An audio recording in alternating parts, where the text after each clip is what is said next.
Classroom of the elite का second season most anticipated enemy में से एक था। इस शो में कुछ सबसे इंटरेस्टिंग कैरेक्टर्स हैं जो सीरीज में सामने आते हैं।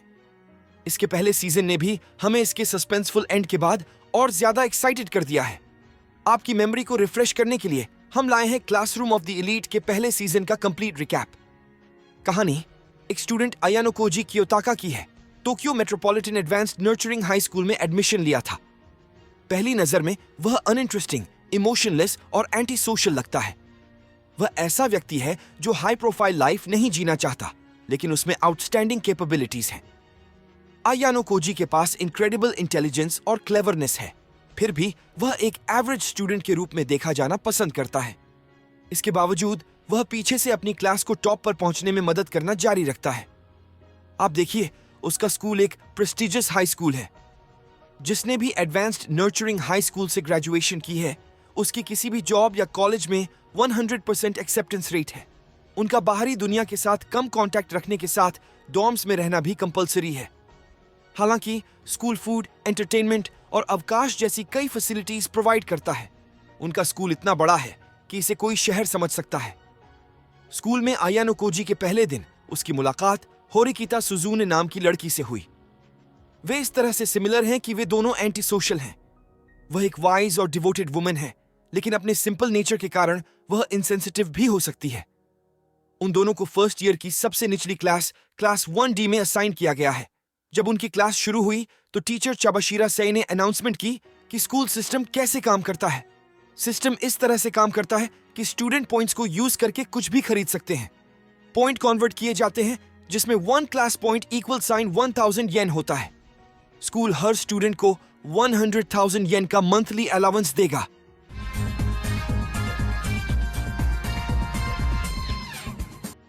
यह सुनने के बाद क्लास डी के लगभग सभी स्टूडेंट खुश हो गए और जमकर खरीदारी करने लगे। इस खबर के बावजूद अयानो कोजी और होरिकिता दोनों ने अपना पैसा समझदारी से खर्च किया और केवल जरूरत की चीजें खरीदी।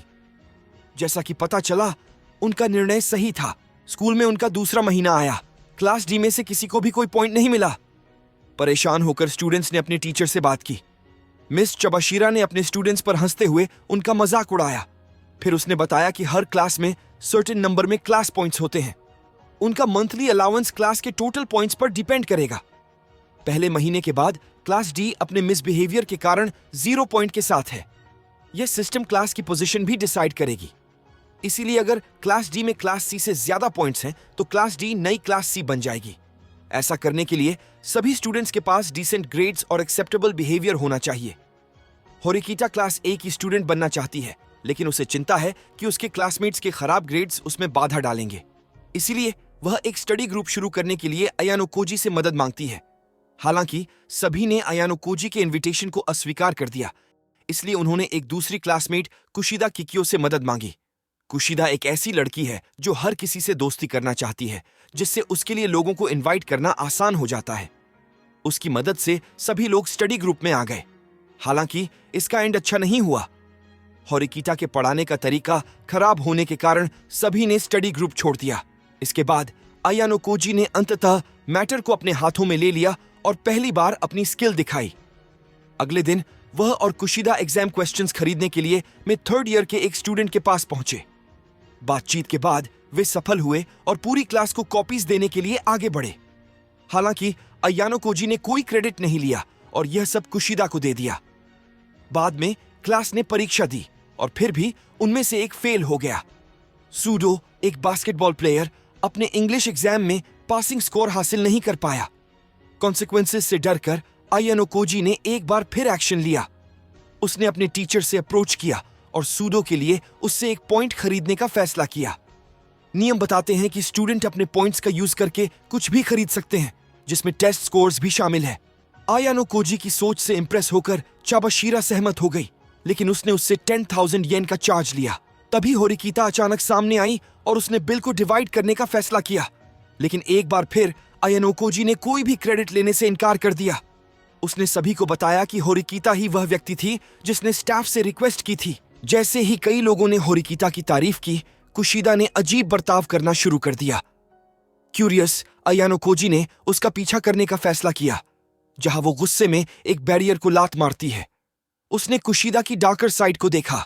कुशिदा ने आयानो कोजी को उसका पीछा करते हुए पकड़ लिया, इसलिए उसने उसे धमकी दी। उसने कहा कि अगर आयानो कोजी किसी को बताता है कि उसने क्या देखा, तो वह सबको बता देगी कि उसने उसका रेप करने की कोशिश की। ओ भाई, मारो मुझे मारो। फिर भी आयानो कोजी शांति से किसी को न बताने के लिए सहमत हुआ। आगे बढ़ते हुए सूडो पर एक बार फिर एक्सपल्शन का खतरा मंडरा रहा था। क्लास सी के 3 स्टूडेंट्स ने सूडो पर उन पर हमला करने का झूठा इल्जाम लगाया। सूडो ने इससे इनकार करते हुए कहा कि यह सिर्फ सेल्फ डिफेंस था। यह डिसाइड करने के लिए कि क्या हुआ, स्टूडेंट काउंसिल ने सुनवाई की। आयानो कोजी घटना के गवाह क्लासमेट साकुरा एरी को सूडो के लिए गवाही देने के लिए मनाने में कामयाब रहा। हालांकि साकुरा की गवाही काफी नहीं थी। कंक्लूसिव एविडेंस की तलाश में आयानो कोजी और होरिकीता इंसिडेंट की जगह पर गए। आयानो कोजी ने बताया कि कैसे एरिया में कोई कैमरास नहीं थे, जिससे होरिकीता को एक आइडिया आया। उसने नकली कैमरास लगाए और आरोप लगाने वालों को फंसाने में कामयाब रही। परिणाम स्वरूप उन्होंने अपना केस वापस ले लिया और सूडो को किसी भी सजा से फ्री कर दिया। हालांकि होरिकीता को कुछ एहसास हुआ। उसे एहसास हुआ कि आयानो कोजी ने उसे मैनिपुलेट किया है। कैमरास की कमी दिखाई और इशारा करके आयानो कोजी ने आरोप लगाने वालों को धोखा देने के लिए होरिकीता के दिमाग में बीज बोया। यह एहसास होने के बाद उसने बात करने के लिए आयानो कोजी की तलाश की, लेकिन आयानो कोजी उस वक्त किसी और को बचाने में बिजी था। आयानो कोजी ने साकुरा को उसके स्टॉकर से बचाया, जिसने अंततः एक चाल चली। पीछा करने वाले ने साकुरा पर हमला करने की कोशिश की, लेकिन आयानो कोजी के फोन को ट्रैक करने के कारण सिक्योरिटी उसे पकड़ने में सफल रही। साकुरा को बचाने के बाद वह होरिकीता के पास जाता है।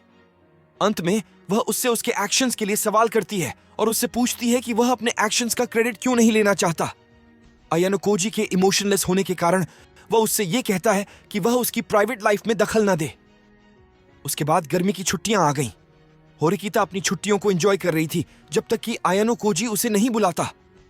वह लड़कियों के लॉकर रूम की जासूसी करने की कोशिश कर रहे अपने दोस्तों की प्लानिंग को फेल करने के लिए उससे मदद मांगता है। वह उन्हें रुकने के लिए मना नहीं सकता, इसलिए कैमरास को नष्ट करने के लिए उसे होरिकीता की मदद की जरूरत है। कुछ प्रॉब्लम्स के बाद वो उनके प्लान्स को रोकने में सफल रहे। इसके बाद सीजन का फाइनल आर्क आया, the deserted island special test. Class A से डी को एक सप्ताह के लिए एक डेजर्टेड आइलैंड पर सर्वाइव करने का टास्क दिया गया।